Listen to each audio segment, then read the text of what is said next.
নিজেকে নিজে ছোট মনে করার কারণে মহান আল্লাহ তারে আরো বেশি স্মরণ করছে। আল্লাহ তাআলা তাকে একত্রিত করে সাথে সাথে আল্লাহ তাআলা তাকে মাফ করে দিয়েছে। এখানে হযরত জিবরাইল বলে, ওগো আল্লাহর নবী, আবু যরকে আসমানের সব ফেরেশতারা চেনে। কারণ হলো দুইটা। এক নাম্বার কারণ হলো লিসিগারিহি আলা নাফসি, আবু যর নিজেকে নিজে ছোট মনে করে আল্লাহর দুনিয়ায় কম দামি মানুষ থাকলে হেই আছে। এই যে নিজে ছোট মনে করে, এ কারণে মহান আল্লাহ তাকে পছন্দ করে। তার দ্বিতীয় নম্বর গুণ হলো সে সূরাতুল ইখলাস নামক সূরাটা বেশি বেশি পড়ে। তার আমলনামার ভেতরে এত খতমের সওয়াব আছে যা আর কারো আমলনামায় নাই। এই দুই কারণে আসমানের সব ফেরেশতারা তাকে চিনে। তার মানে সত্যের পথ অবলম্বন করুন। KH Islamic media. 10 বার যদি খালি পড়া যায় তাহলে জান্নাতের ভেতরে আলাদা প্রাসাদ আল্লাহ তাআলা দান করে। আল্লাহর রাসূল সাল্লাল্লাহু আলাইহি ওয়াসাল্লাম বসে আছেন, এক বদু সাহাবী আসছে, গ্রাম্য। এসে গায়, মুহাম্মদ, তোমার কাছে যে একটা দেও আসে, জিন আসে যে একটা, আর ওই জিনে যে তোমার গীত শোনায়, গীত গান, ওই গান আমার একটু শোনাও তো, আমি গান শুনতেছি। হ্যার বাপ মতো কইতাছে আর কি। আল্লাহর রাসূল বললেন, আমার কাছে কোনো দেও আসে না, আমার কাছে আসে ফেরেশতাদের সর্দার। তো বধূ কয়, ওইটাই কইছি আর কি, এটাই আমার গীত শোনাইতে বলছি, গীত না, এটা আল্লাহর কালাম। আল্লাহর রাসূল বললেন, এমন একটা গীত তোমারে শোনাইতেছি। কেবলমাত্র হযরত জিবরাইল দিয়ে গেল। এই ছোট্ট সূরাটা এমন বরকতি, যদি খালি একবার পড়ি আর একবার পড়ো 10 পারার সওয়াব পাবে। নবীজি সূরা ইখলাস করে শোনায় দিছে, আর কয় 3 বার পড়লে 1 খতম, 6 বার পড়লে 2 খতম, 9 বার পড়লে 3 খতম, 10 বার পড়লে জান্নাতে বাড়ি। এই কথা বলার সাথে সাথে বদলোকটা কয়, নি'মাল ইলাহু ইলাহুনা, নি'মাল ইলাহু ইলাহুনা। আমাদের রব কত ভালো, মেহনত করি অল্প কিন্তু আজর দেয় বেশি। আব্দুর রহমান বিন আউফ রাদিয়াল্লাহু আনহু ওখানে আছেন। তিনি বললেন, আল্লাহর নবী, এই বধূ লোকটা যে সূরা ইখলাসের ফজিলত বুঝে আলাইছে, এতে আমি তার উপরে খুশি হয়ে গেছি। কেউ বুঝতে চায় না, আর সে বুঝে আলাইছে। কারণ দুনিয়া তো বুঝা সহজ, আখেরাত বুঝা কঠিন। আখেরাত কি বুঝা কঠিন, দুনিয়া বুঝা সহজ। বুঝা সহজ, যদি আবার কোনো ভবনে কোনো রকম ঢুকতে পারি, সব তছনছ করে লাই দিন। বুঝা খুব সহজ, কিন্তু কোনো ভবনে আবার ঠেলা আছে, ঠিক না? বুঝা তো খুব সহজ, বৈশা লই আবার যায় সব সুদে আসলে তছনছ করে দিম। বুঝাটা খুব সহজ। আয়া দেখো, খালি বর্ডারটা খালি পার হও না, পিঠের চামড়া খুলে ফেলা হবে।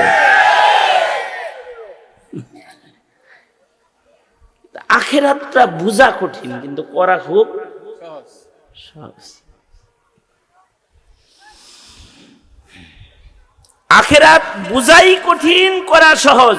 এ কারণে আখিরাত বুঝাইতে হয়, তাফসীর মাহফিলের আয়োজন করতে হয়, সম্মেলনের আয়োজন করতে হয়, তাবলীগের গ্রুপ পাঠাইতে হয়, পীর মুরিদি চালু করে খানকা বসে সবাই কইতে হয় বলো বলো সুবহানাল্লাহ সুবহানাল্লাহ সুবহানাল্লাহ সুবহানাল্লাহ। অনেক বুঝায় টুজায় তারপরে করতে হয়, কারণ এটা বুঝা এটা কঠিন। 10 বার সূরা ইখলাস পড়লে পরে জান্নাতে বাড়ি হবে, এটা জিনিসটা বুঝে আসবার চায় না, কিন্তু মাত্র 3 মিনিটের কারবার। জান্নাতে বাড়িটা হবে, বাড়িটা দিবে কে? জোরে আওয়াজ করে বলেন, কে দিবে? আর সূরা ইখলাসের ভিতরে আছে কে? আল্লাহ আছে। আল্লাহ ছাড়া ইখলাস ইখলাসই, ইখলাসের ভিতরে আল্লাহ ছাড়া আর কিছু নাই। কুল হুয়াল্লাহ কে ওয়াসফে খালিকে মাস জেরে তাব্বাত ইয়াদা আবি লাহাবাস। কুল হুয়াল্লাহর ভিতরে মহান আল্লাহর গুণগান আছে। এই মহান আল্লাহর গুণগান যে গাইবে তাকে আল্লাহ তাআলা দিবে। 10 বার সূরা ইখলাস পড়লে তাকে জান্নাতে বাড়ি দান করবে। এই জিনিসটা আমরা আমাদের সন্তানদেরকে বুঝাই নাই, এই কারণে আমাদের সন্তানরা পড়ে না। যদি বুঝায় দিতাম তাহলে আমাদের ছেলেরা বসে বসে গান না গায়া সূরা ইখলাস পড়ত, কবিতা না পড়া সূরা ইখলাস পড়ত। সাহাবায়ে কেরাম বসে বসে সব সময় খালি এরকম কেউ কেউ আছে ইখলাস পড়ত। এক সাহাবী আছে নামাজের প্রতি রাকাতে রাকাতে সূরা ইখলাস পড়ত। আল্লাহর রাসূল তারে ডাইকা বলে, কিরে এত পড়স কেন, কি হইছে তোর? সব রাকাতে রাকাতে ইখলাস জোড়া লাগাস। সাহাবী বলে, আমি সূরা ইখলাসকে মোহাব্বত করি, কারণ এখানে আল্লাহ আছে। আল্লাহর রাসূল বলে, কত সুন্দর কথা। সাহাবী কয় সূরা ইখলাস রে মোহাব্বত করে। সুবহানাল্লাহ বলার লেগে রেডি হয়ে বহেন, আগেই না কয়ে লই। আর আল্লাহর রাসূল বলে, তুমি যেহেতু সূরা ইখলাসকে মোহাব্বত করো, সূরা ইখলাস তোমাকে আল্লাহর জান্নাতে পৌঁছায়া দিবে।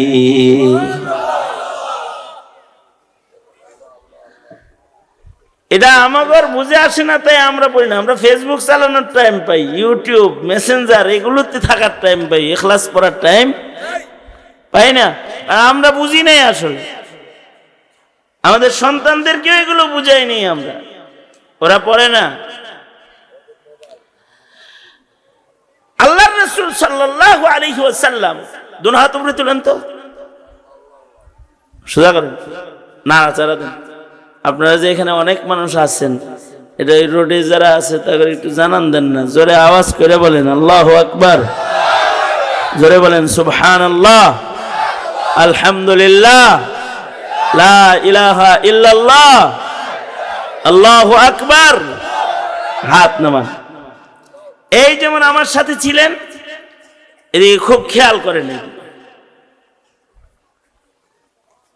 আল্লাহর রাসূল সাল্লাল্লাহু আলাইহি ওয়াসাল্লাম আর হযরত জিবরাইল একদিন এরকম পাশাপাশি বয়ে রয়েছে। আমি বয়ানে ঢুকতেছি, আগে আপনাদের লগে খাতির লাগাইতেছি, জরুরি কিছু কথা শুনে। এইরকম আল্লাহর রাসূল সাল্লাল্লাহু আলাইহি ওয়াসাল্লাম আর হযরত জিবরাইল পাশাপাশি বসে রয়েছে। হযরত জিবরাইল আল্লাহর নবীকে বলে, আল্লাহর নবী, ওই যে চাদর মুড়া দিয়া একটা লোক যাইতাছে, ওর নাম আবু যার। আল্লাহর রাসূল বললেন, জিবরাইল ওইটা আবু যার, আপনি তারে কেমনে চিনেন? হযরত আবু যার গিফারিকে আপনি কেমনে চেনেন? হযরত জিবরাইল বলে, শুধুই মাত্র আমি চিনি তা না, আকাশের সব ফেরেশতারা তারে চিনে। কেন চিনে তাকে? দুই কারণে তাকে আসমানের সব ফেরেশতারা চিনে। ওয়াজহান, দুইটা কারণ। এর এক নাম্বার কারণ হলো লিসিগারিহি আলা নাফসিহি, সে নিজেকে নিজে ছোট মনে করে। আমাদের দোষ আমরা নিজেদেরকে বড় মনে করি। আর সাহাবীর গুণ, সাহাবীরা নিজেরে নিজে ছোট মনে করত। আরেকটা বিষয়, কেউ যদি নিজেকে নিজে ভালো মনে করে তাহলে সবচেয়ে বড় সমস্যা হলো যারা নিজেকে বড় মনে করে, নিজেকে ভালো মনে করে, তাদের তওবা নসিব হয় না, তারা তাদের পাপ দেখতে পায় না। কয়টা বললাম? এক নাম্বার কি বলছি? তাদের তওবা নসিব হয় না। এরা তো মনে করে আমি তো ভালো। ওই যেমন শেখ হাসিনা 2 দিন আগে কয় আমার কি দোষ, আমার কোনো দোষ নাই, আমি তো কিছু, মানে হে নিজেরে নিজে কত ভালো মনে করছে। এই কিছুদিন আগে বক্তব্য দিছে একটা, শুনছেন না? হ্যাঁ, আমারে তাড়াইয়া দিল, পাইলে আমারে মাইরে ফেলতো, আমি কোন রকম আল্লাহ বাসায় লয়ে আইছে, আমার কি দোষ। মানে নিজেরে নিজে ভালো মনে করতেছে। পাক সাপ পবিত্র আব্দুল কাদের জিলানীর চাইতে অনেক বেশি ভালো।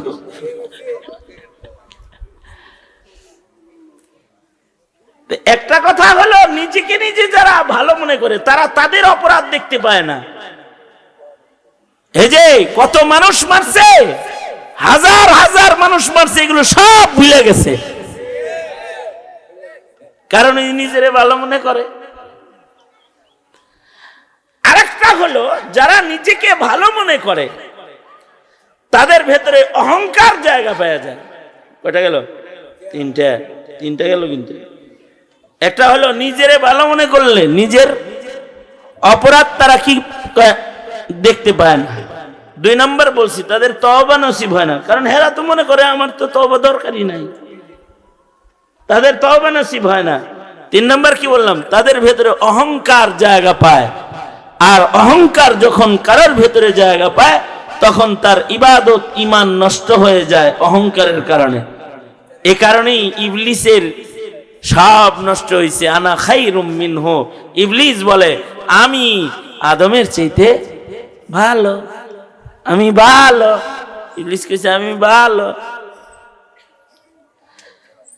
এরকম সিগারুন নফস, কেউ যদি নিজেকে ছোট মনে করে তাহলে 1 নাম্বার হের নেকি হের স্মরণ থাকে না। নেকি স্মরণ না থাকা ভালো, তখন তার নেকি বেশি করার সুযোগ হয়। 2 নাম্বার, সে যখন নিজেকে ছোট মনে করে তখন তার গুনাহ সে দেখতে পায়, তাই তার তওবা নসিব হয়। 3 নাম্বার, তার ভেতরে তাওয়াজু ইনকিসারি এসে যায়। মান তাওয়াজা লিল্লাহ রাফাহুল্লাহ, আল্লাহ তাকে উঠায়। যেমন উদাহরণ নেন, দলিল, যেমন বুখারী শরীফের ভিতরে 100 খুনের আসামির কথা আছে।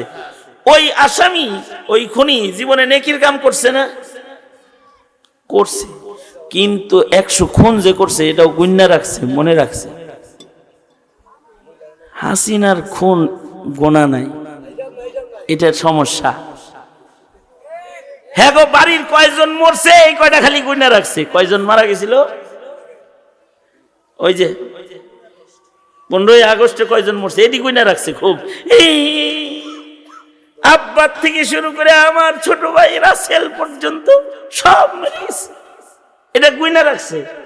কিন্তু সে যে কত মানুষ মারছে, সে যে শাপলা চত্বরে কত মানুষ মেরেছে, সে যে রাজপথে কত মানুষ মেরেছে, সে যে বিডিআর হত্যাকাণ্ডে কত মানুষ মেরেছে, সে যে এই 5 আগস্টের এই আন্দোলনে মাসুম মাসুম বাচ্চা, ছাত্র তলবে এলেম অথবা স্কুল কলেজের নিষ্পাপ নিষ্পাপ শিশুদেরকে গুলি করে মারছে, এগুলো সব ভুলে গেছে, গণা নাই। কিন্তু বুখারী শরীফের ভিতরে 100 খুন করার পরে সে তার খুন গণ্য রাখছে।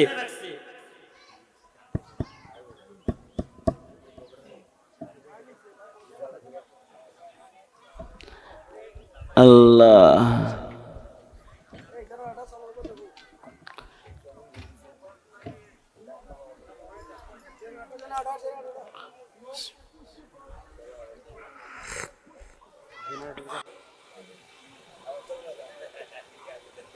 এনে এক কোনায় বসাইতি, এই যে স্টেজের এই কোনায় জেনারেটর। দুনিয়ার সব কিছু বুঝাই দেওয়ার লাগে তোমাকে।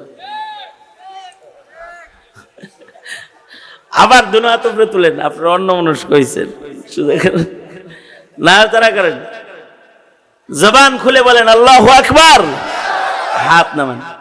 দেখেন, আমি যেটা উদাহরণ আমি পেশ করতেছি আপনাদের কাছে, একটা হলো দেখেন 100 খুন করছে, কিন্তু খুন 100 খুন কেউ গুন্না রাখে, এটা বেজায় মানে মানে মুত্তাকি একটা খুনি, ও গুন্না টুন্না রাখছে যে আল্লাহর কাছে ধরে ধরে মাপ চাওয়ান লাগবো তো আল্লাহর কাছে।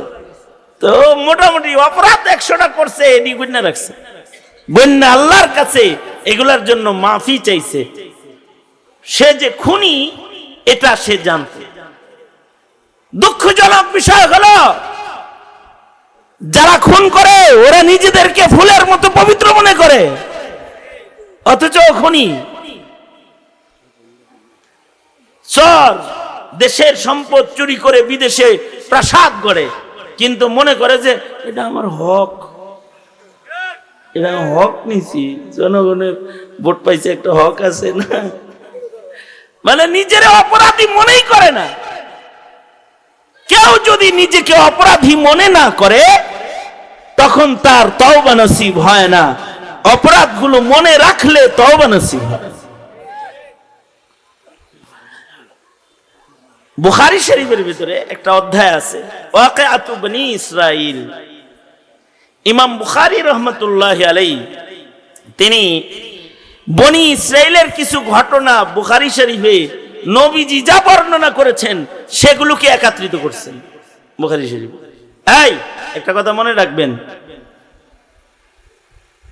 ইহুদিদের যে তাওরাত আছে তার ভেতরে মিশা কথা আছে, তাহরিফ আছে। নাসারাদের ইনজিলের ভেতরে মিশা কথা আছে, তাহরিফ আছে। কিন্তু ইহুদি এবং নাসারাদের যে কথাগুলো আল্লাহর রাসূল নিজের মুখে বর্ণনা করছেন আর সেগুলো বিশুদ্ধ সনদে হাদিসের কিতাবে আছে, এইগুলোর ভেতরে কোনো সন্দেহের অবকাশ নাই। বুঝছেন কথাটা? কথাটা মনে হয় তালপান নাই, কোন দিক দিয়ে গেছে।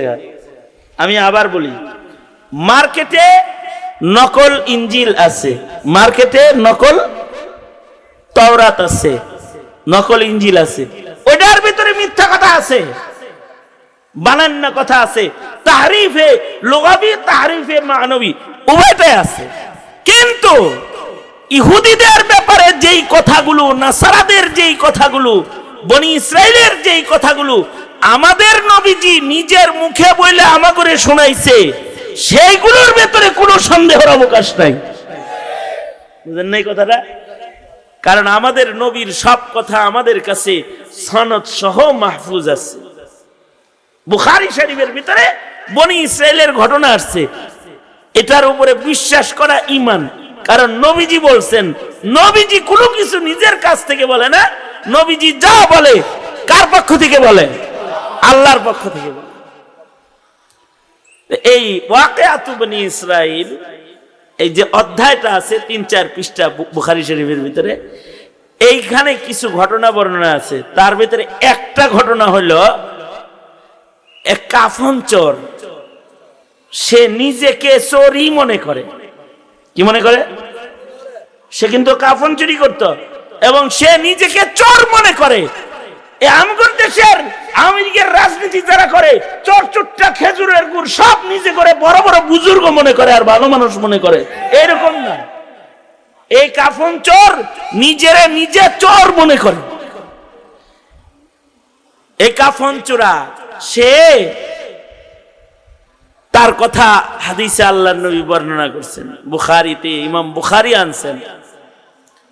কাফন চোর তার সন্তানদেরকে ডেকে বলতেছে, এই সন্তানরা, আমি বড় অপরাধী, আমি চোর, আমি বরবাদ করেছি হায়াত। আল্লাহর আদালতে বিচারের দিবসে চেহারা দেখানোর মতো সাহস আমার নাই, সুতরাং আমাকে আগুন দিয়া পোড়ায়া দিবি, আমাকে ছাই বানায়া দিবি, আর এই ছাইগুলাকে দুই ভাগ কইরা অর্ধেক বাতাসে উড়ায় দিবি, অর্ধেক পানিতে ভাসায় দিবি, যেন আমাকে খুঁজে না পাওয়া যায়। আল্লাহর রাসূল বলেন, সন্তানরা তাই করলো, তাকে আগুন দিয়ে পোড়ায় দিল, ছাই হয়ে গেল। তার ছাইগুলা বাতাসে উড়ায় দিছে, পানিতে ভাসায় দিছে। আল্লাহর নবী বলেন, কিন্তু মহান আল্লাহ তাকে আবার পুনরায় পুনরুত্থান করছেন। আল্লাহ তাআলা বাতাসকে আদেশ করলেন, ও বাতাস, তোর ভেতরে একজন লুকাইছে, ওরে বাইর করে আন। পানিকে বললেন, তোর ভেতরে একজন লুকাইছে, বাইর করে দে। লোকটা আবার পুনরায় অস্তিত্বে এসে গেলে আল্লাহ তাকে বললেন, এই বান্দা, জানোস না আমি আবার সবাইরে জীবিত করতে পারি? এত ড্রামা করছস কেন, নাটক করছস কেন, নিজেরে আড়াল করলি কেন? এখন এই কাফন চোরা বলে, আল্লাহ কেউ জানে না, আপনি তো জানেন আমি এগুলো কি লেগে করছি। কেউ জানে না, কিন্তু আপনি জানেন আমি কেন করেছি। আমি তো আপনাকে ভয় পাই। তা আল্লাহ তাআলা বললেন, যা, আমারে যেহেতু ভয় পাস, তোরে মাফ করে দিলাম। এখন কথা হইল, একদল বলে ওর তো ঈমানই নাই। কিলা বাযুম মিনাল মুতাকাল্লিমিন, মুতাকাল্লিমিনদের কেউ কেউ বলে ওর তো ঈমানই নাই, আল্লাহ ওরে মাফ করলো। ঈমানই নাই, ঈমান নাই কে কইছে ঈমান নাই? কয় ও পুনরুত্থান মানে না। যদি পুনরুত্থান মানতো তাইলে নিজেকে এভাবে পুরায়া ছাই বানাইতো না। কারণ আল্লাহ তাআলা তো পুনরুত্থান যে করবেন এইটাও মানে না। এ কারণে ও নিজেরে পুরাইছে। কিন্তু হাকিমুল উম্মত থানভী রাহমাতুল্লাহ আলাইহি বলছেন যে না, পুনরুত্থান মানে না তা না, সে পুনরুত্থান মানে, কিন্তু সে পুনরুত্থানের ইলম থেকে সে জাহেল, সে মুনকির না, বা আসবাদাল মাউতের মুনকির না, বরঞ্চ সে জাহিলুত তাকদীর, মানে আসবাদাল মাউত যে হবে এটাও জানে না, ওর ইলমি দুর্বলতা। এটা হযরত থানভী রাহমাতুল্লাহ আলাইহি বলছেন। আর শারিহুল বুখারী ইবনুল হাজার আসকালানী রাহমাতুল্লাহি আলাইহি একটা দামি কথা বলছেন। এই কথাটা বলার জন্যই আমি ঘটনাটা আপনাদের কাছে বলতেছি। সেটা হলো এই, ইবনুল হাজার আসকালানী বলেন, আসলে লোকটা নিজেরে নিজে ছোট মনে করে। সে মনে করছে কি যে আমার মতো কাফন চোরে আল্লাহ খুঁজতে খুঁজতে না। বুঝেন না এই কথাটা? নিজেরে নিজে ছোট মনে করে, বাস এই গুণও তার আছে তাকওয়ার পাশাপাশি, যে নিজেকে নিজে ছোট মনে করে যে আহকামুল হাকিমিন, আল্লাহ তাআলা যিনি রাজার রাজা, যিনি রাজাদের বিচার করবে, তিনি কি আমার মতো কাফন চোরে খুঁজবো? আমি পালাই গা, বাস বাচ্চা যাবো, বাস নিজেকে নিজে কি ছোট মনে করেছে। নিজেকে নিজে ছোট মনে করার কারণে মহান আল্লাহ তারে আরো বেশি স্মরণ করছে। আল্লাহ তাআলা তাকে একত্রিত করে সাথে সাথে আল্লাহ তাআলা তাকে মাফ করে দিয়েছে। এখানে হযরত জিবরাইল বলে, ওগো আল্লাহর নবী, আবু যরকে আসমানের সব ফেরেশতারা চেনে। কারণ হলো দুইটা। এক নাম্বার কারণ হলো লিসিগারিহি আলা নাফসি, আবু যর নিজেকে নিজে ছোট মনে করে আল্লাহর দুনিয়ায় কম দামি মানুষ থাকলে হেই আছে। এই যে নিজেরে নিজে ছোট মনে করে, এ কারণে মহান আল্লাহ তাকে পছন্দ করে। তার দ্বিতীয় নম্বর গুণ হলো সে সূরাতুল ইখলাস নামক সূরাটা বেশি বেশি পড়ে। তার আমল নামার ভেতরে এত খতমের সওয়াব আছে যা আর কারো আমল নামায় নাই। এই দুই কারণে আসমানের সব ফেরেশতারা তাকে চিনে।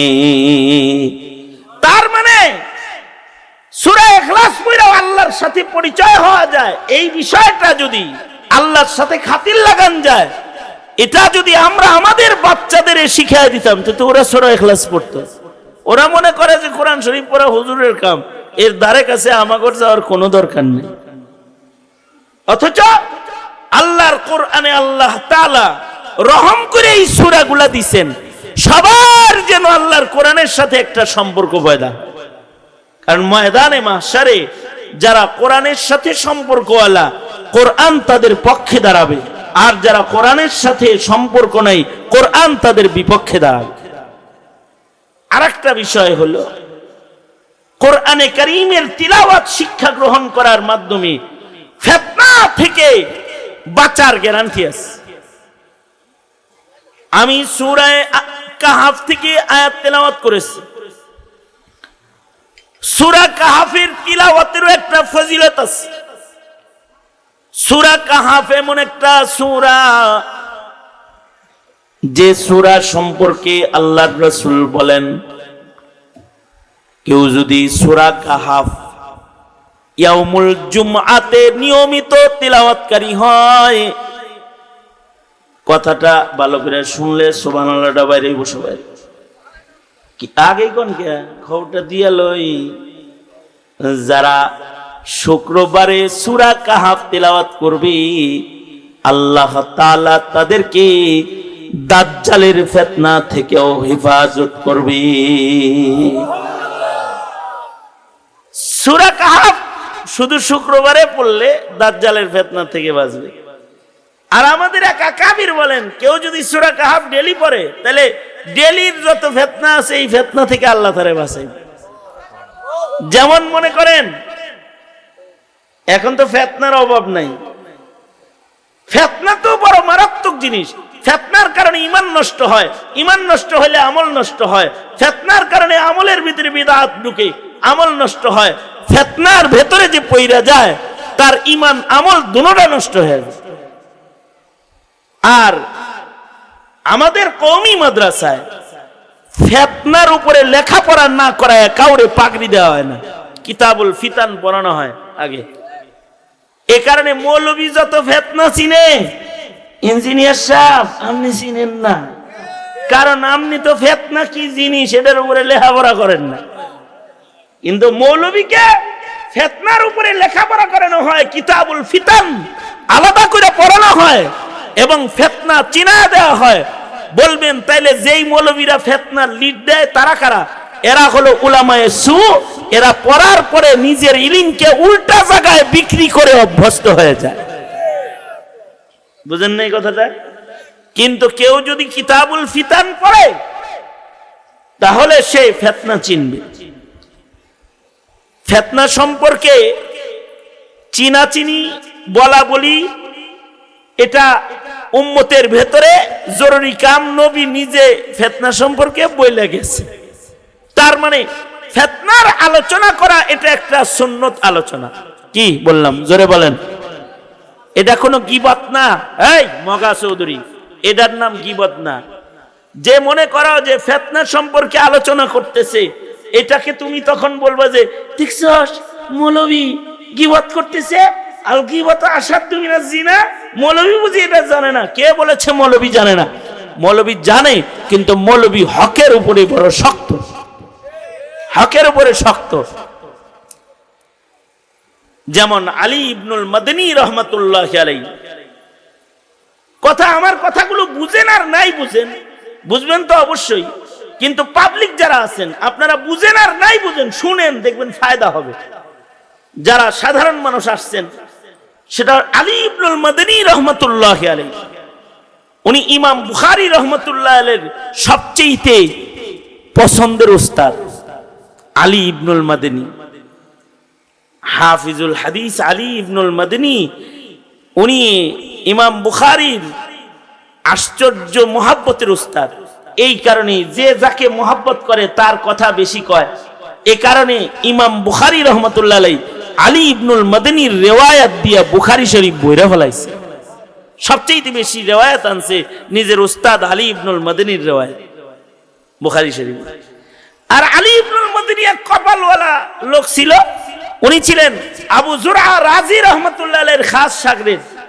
আবু যুরআ রাজির তো 6 লক্ষ হাদিস মুখস্থ ছিল, 6 লাখ হাদিস মুখস্থ ছিল আবু জুরা রাজি। আবু জুরা রাজির এক ছাত্র নিজের বিবিরে বলছে, এই আমার হুজুরের যদি 1 লাখ হাদিস মুখস্থ না থাকে তাই তুই তালাক। মানে নিজের উস্তাদের ইলম বুঝাইতে যায় এই কথাটা কই হালাইছে আর কি। এবার পরে বলা টলার পরে চিন্তা করতেছে, যদি হুজুরের মুখস্থ না থাকে তাই তো আমার বউ হারায় গেছে।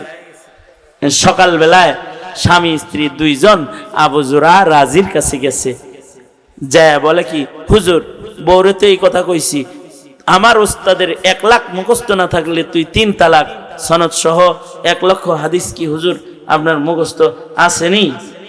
যেই কথাটা উনি বলছে ওই কথাটা আমি বলি, আপনারা ভালো করে শুনে একটা সুবহানাল্লাহ বলেন। তো আবু জুরা রাজি বলে, 1 লাখ হাদিস, 1 লাখ হাদিস তো তোমাদের সূরা ফাতিহা ইখলাস যেমন মুখস্থ, আমার 1 লাখ হাদিস ওই রকম মুখস্থ।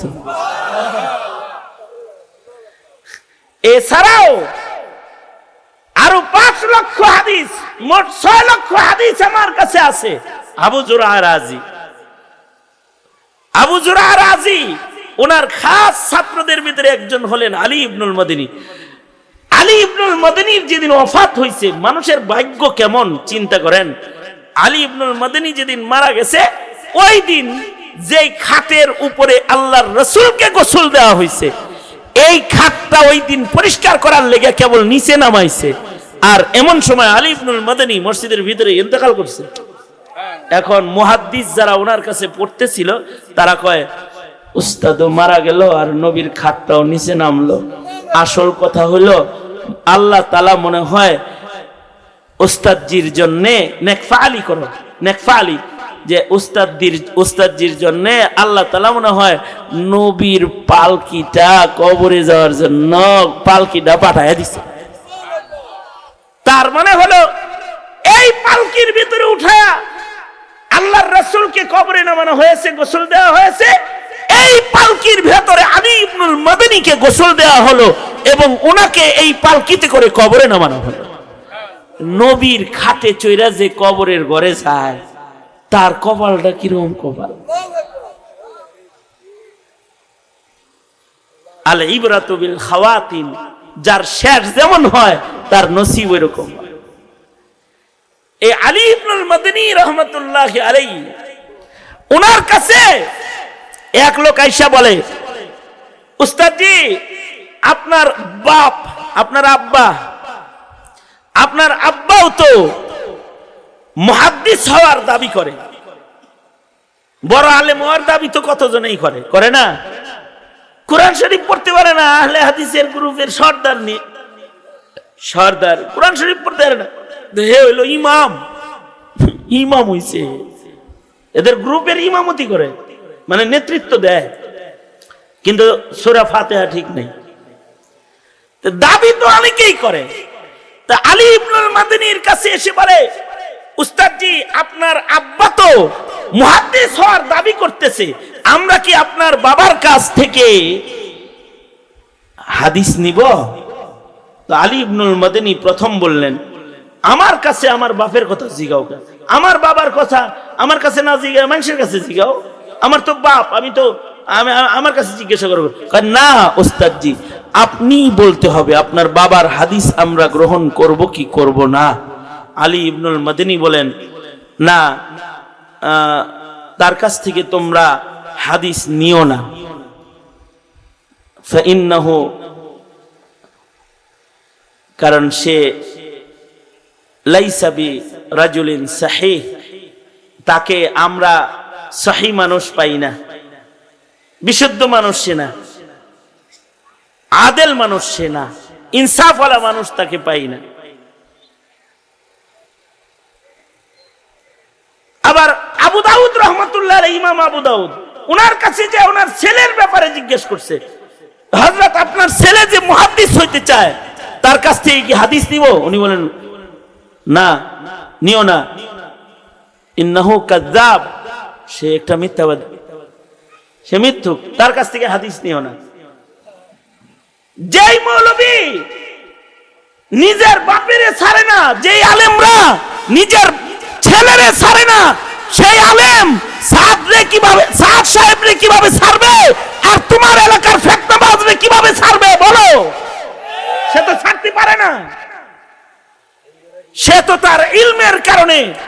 যে ফিতনা চিনে, ফিতনাকে চিহ্নিত করে দিবে, বলবে এই এটা আহলে কোরআন ফিতনা, এটা হিজবুত তাওহীদ ফিতনা, কাছে যাস না, বলে দিবে। এমনি বলবেই তো। তো সে যখন বলে দিবে তখন তার কথাকে অনুসরণ করো, কারণ এটা গীবত না, এটা ফিতনার আলোচনা। উম্মতকে ফিতনা সম্পর্কে সতর্ক করা এটা নায়েবে নবীর জিম্মাদারি।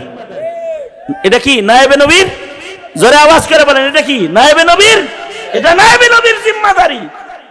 এ কারণে নায়েবে নবী যারা হয় তারা এই রকম নিজেরা নিজেদের দূরদৃষ্টি দিয়ে তারা ফিতনাকে চিনায় দেয়।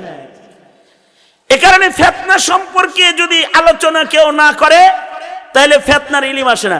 এই প্রত্যেকটা বাবার দায়িত্ব সন্তানকে ফিতনা সম্পর্কে ইলম দেওয়া। এখন হাকিমুল উম্মত থানভী রাহমাতুল্লাহ আলাইহি বলেন, যদি কোনো বাচ্চাকে বিশুদ্ধ কোরআন শরীফ পড়ায়া দিতে পারো, শুদ্ধ কোরআন মজিদ যদি খালি পড়ায়া দিতে পারো, তাইলে সে ফিতনা চিনবে।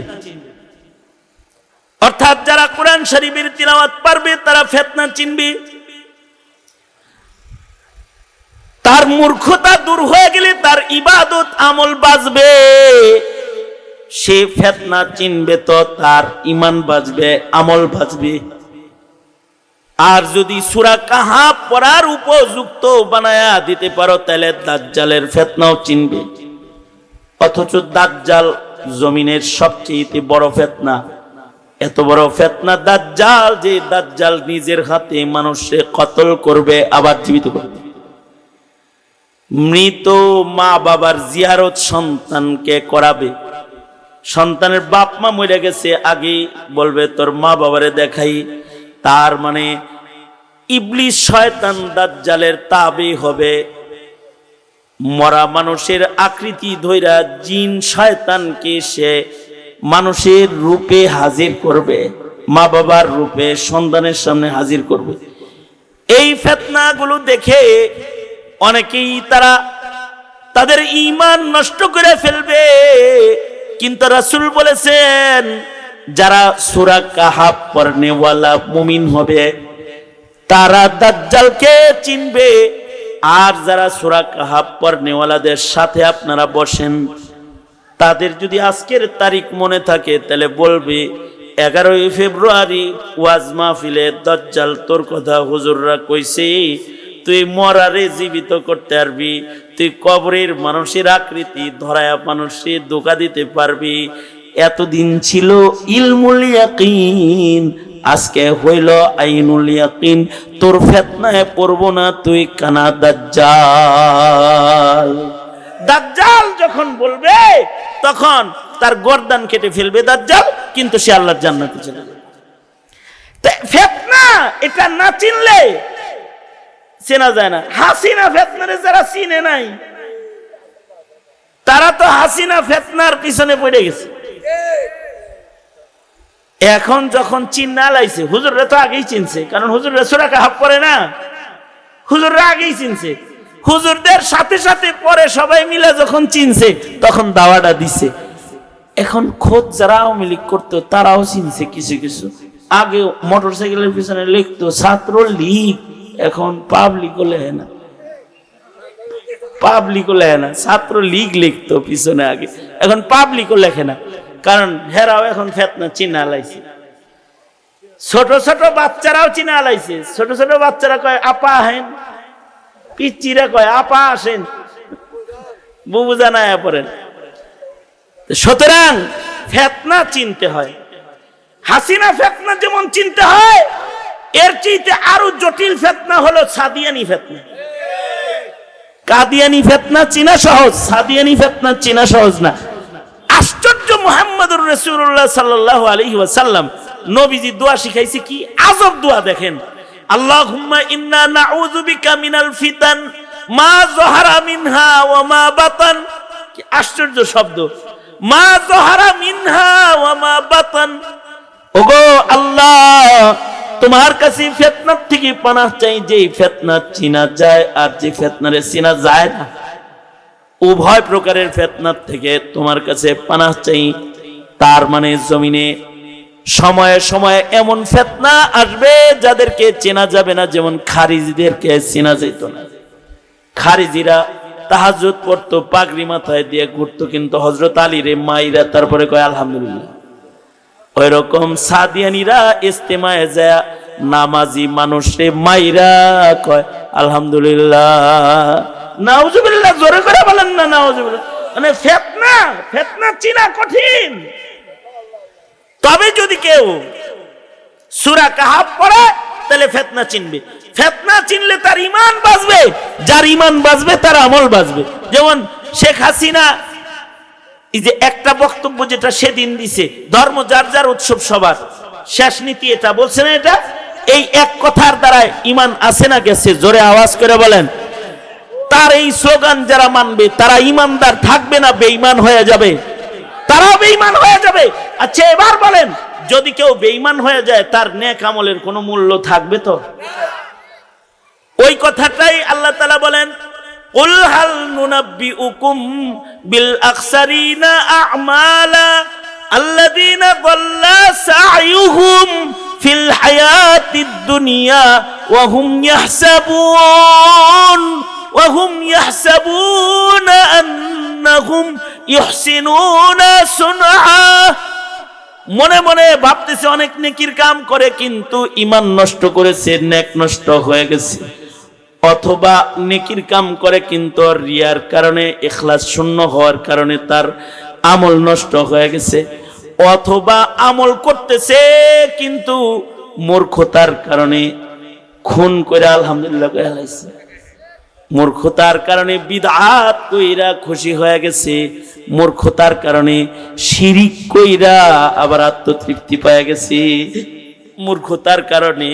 এ কারণে জাতিকে মূর্খতা থেকে বাঁচাইতে মাদ্রাসা লাগবে, জাতির নিয়ত ইখলাস ঠিক করতে খানকাহ লাগবে, আর জাতির ইবাদতকে সুন্নত তরিকায় করানোর জন্য দাওয়াতুল হক ও দাওয়াত তাবলীগের মেহনত সমাজে করতে হবে।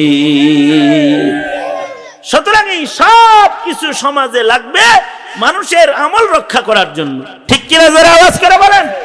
সুতরাং আনোয়ারে মদিনা এ মাদ্রাসা, এর দিকে খেয়াল রাখবেন ইনশাআল্লাহ। বলেন বলেন ইয়া আল্লাহ, ওয়াদা করিতেছি আলেম ওলামা যেখানে আমরা আছি, যেই তবলিগে আলেম ওলামা নাই, এমনি কোন যেই তবলিগে আলেম ওলামা নাই, যেই খানকায় আলেম ওলামা নাই, যেই রাজনীতিতে আলেম ওলামা নাই, জোরে আওয়াজ করে বলেন মাশাআল্লাহ। তো অনেক ওলামা হযরতরা আজকের দাওয়াতি মেহমান। আমি আপনাদের সামনে বসে সূরা কাহাফ থেকে বরকতের নিয়তে আয়াত পড়ে আপনাদেরকে ফিতনার থেকে বাঁচার জন্য সূরা কাহাফ পড়া এবং কোরআন পড়ার ব্যাপারে যে গুরুত্বপূর্ণ সবকগুলো আকাবিরদের মুখ থেকে নকল করে শোনাইছি। বুঝছেন যারা, তারা আমল করবেন ইনশাআল্লাহ, প্রজন্মকে কোরআন পড়া শিখাবেন ইনশাআল্লাহ। জোরে করে বলেন রাজি আছেন তো ইনশাআল্লাহ? ইনশাআল্লাহ আল্লাহ তাআলা সবাইকে কবুল করে। কি বাউলি জানি ওয়াজ আমরা